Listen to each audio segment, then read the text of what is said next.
안녕하세요. 건강정보를 전달하는 해미킴TV입니다. 오늘은요, 일교차가 클 때 예방이 중요한 뇌졸중에 대해서 알아보도록 하겠습니다. 일교차가 크면요, 혈압이 높아질 수 있어가지고 주의를 해야 한다고 합니다. 요즘처럼 일교차가 큰 환절기에는요, 체온 관리를 잘해줘야 하고요.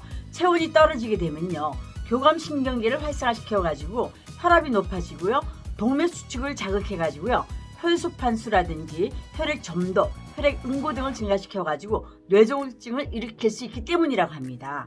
이 뇌졸중은요, 우리나라 사망원인 4위에 해당하는 위험도가 높은 질환으로 환자 수가 매년 증가하고 있다고 합니다. 뇌졸중은요, 크게 뇌 혈액을 공급하는 혈관이 막혀가지고 발생하는 허혈성 뇌졸중하고요, 뇌에 위치한 혈관이 터지면서 출혈이 발생하는 출혈성 뇌졸중이 있다고 하는데요. 그 중에서 약 80%는 허혈성 뇌졸중이라고 합니다. 허혈성 뇌졸중에 대해서 알아보겠습니다. 허혈성 뇌졸중은요, 뇌 혈류가 줄어들거나 중단되면서 뇌경색이 일어나는 경우로요, 전체 뇌졸중의 80% 가까이 차지하고 있으며 응고된 혈액 덩어리, 즉 혈전이나 색전이 뇌 혈관을 막아서 발생하는 것이 허혈성 뇌졸중이라고 합니다. 출혈성 뇌졸중에 대해서 알아보도록 하겠습니다. 출혈성 뇌졸중이란요, 뇌에 혈액을 공급하는 뇌혈관이 파열되어 가지고요, 출혈을 일으키는 것으로 전체 뇌졸중의 약 20%를 차지하고 있다고 합니다.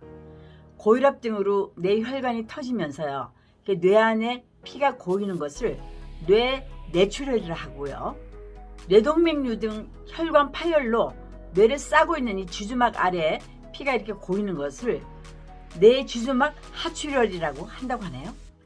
뇌졸중은요, 응고된 혈전이나 색전이 뇌혈관을 막아서 발생한다고 합니다. 손상된 뇌의 위치와 범위에 따라 매우 다양한 증상들을 보이는데요.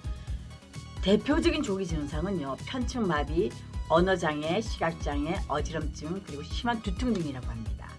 그리고 갑작스럽게 팔다리 힘이 빠지고요, 감각이 느껴지지 않거나 얼굴 모양이 확연히 달라졌다거나 어눌한 발음 등의 언어 장애가 생기고요, 망치를 때린 듯한 심한 두통 등이 나타나면 곧바로 병원을 찾아가서 검사를 받아야 한다고 합니다. 이 뇌졸중은요, 발생 즉시 심각한 증상을 느끼고 응급실을 찾기도 하지만요, 발생한 후에 수개월이 지나 병원을 방문할 정도로 애매한 증상을 가진 분들도 있다고 합니다. 이러한 뇌졸중은요, 심각한 후유증을 남기거나 생명까지 위협할 수 있는 치명적인 질환으로 발생 초기에 신속한 조치가 필요하다고 합니다.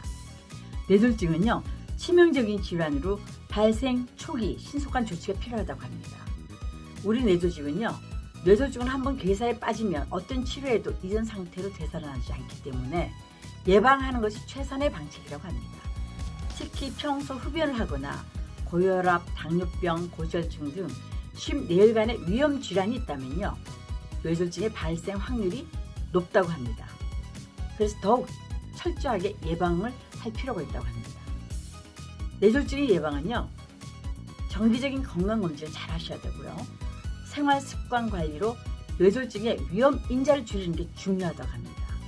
일상생활에서 생기는 우리가 지나친 과로나 스트레스는 당연히 피해야 하고요, 규칙적인 운동을 하는 것이 아주 좋으며 고혈압과 동맥경화 같은 혈관 질환을 예방하기 위해서는요, 우리가 염분의 과다 섭취를 줄여야 되고요, 그리고 콜레스테롤이 높은 음식을 피해야 한다고 합니다. 그런데요, 야채와 과일을 많이 섭취하는 것도 좋다고 합니다. 여러분, 오늘은요, 우리가 일교차가 클 때 예방에 중요한 그 무서운 뇌졸중에 대해서 알아봤거든요.